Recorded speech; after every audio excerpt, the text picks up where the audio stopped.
نحمدہ و نصلی علی رسولہ الکریم۔ ایک ساتھی نے سوال کیا ہے کہ اگر کوئی بچہ زندہ پیدا ہو جائے پھر اس کے بعد 1 دن بعد یا 2 دن بعد وہ مر جائے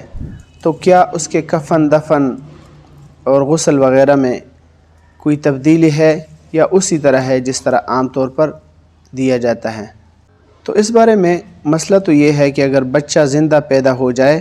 اور رونے کی آواز نکالے، اس کے بعد اگر مر جائے تو غسل، جنازہ، کفن دفن سب دیا جائے گا، اسی طرح نام بھی رکھا جائے گا۔ ترمذی کے اندر حضرت عبداللہ بن جابر رضی اللہ عنہ کی روایت ہیں، قال الطفل لا يصلى عليه لا يرث ولا يورث حتى يستحل صارخا،